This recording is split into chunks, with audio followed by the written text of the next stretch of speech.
أهلا بيكم في بودكاست رحلة وعي. النهاردة عندنا موضوع خطير جدا، ناس كتير عايشة فيه من غير ما تلاقي اسم ليه: الخرس الزوجي.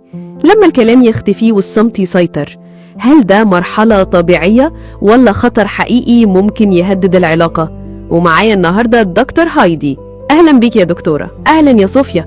وخليني أقول، الخرس الزوجي مش مجرد صمت، ده جرس إنذار. في ست جاتلك في الجلسة وقالت: بقالي شهور مش فاكرة آخر مرة أنا وجوزي اتكلمنا من قلبنا كان إمتى بالظبط.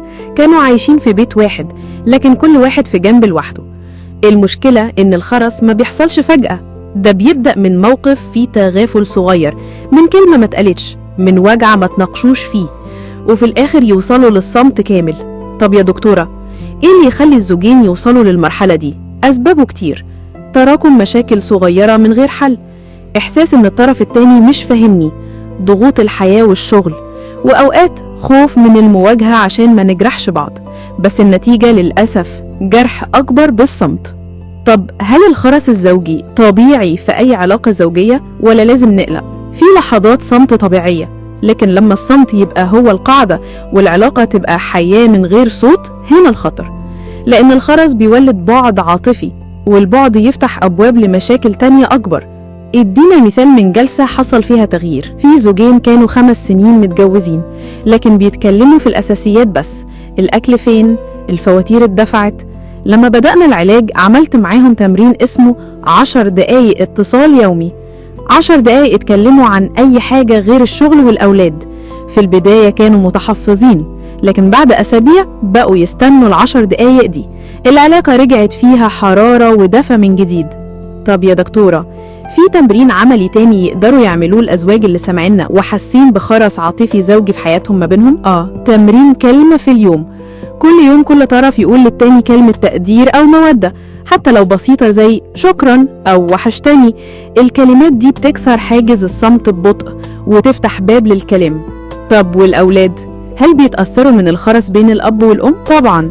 الطفل بيتعلم من الجو اللي عايش فيه. لو شاف صمت وجفاء ممكن يتعلم إن العلاقات equal برود، أو يبقى قلقان طول الوقت: ماما وبابا زعلانين ليه؟ الأبناء بيمتصوا الصمت زي ما بيمتصوا الكلمات. طب يا دكتورة، اللي وصلوا للخرس الزوجي هل في أمل يخرجوا منه؟ طبعا. العلاج بيبدأ بإرادة الطرفين. لو في قرار الكلام يرجع يزيد حتى بخطوات صغيرة، في أمل. أنا شفت الزوجين كانوا خلاص على حافة الطلاق، لكن بالتدريج رجعوا لغة الحوار والعلاقة اتصلحت. يا دكتورة، هل في حالات الخرس الزوجي بيكون عن عمد وعناد زي عقاب صامت؟ وده شفته كتير. في زوج كان لما يزعل من مراته يفضل سايبها بالأيام من غير كلمة، وكأنه بيعاقبها بالصمت. المشكلة إن العقاب الصامت بيكسر الروح أخطر من أي كلمة جارحة.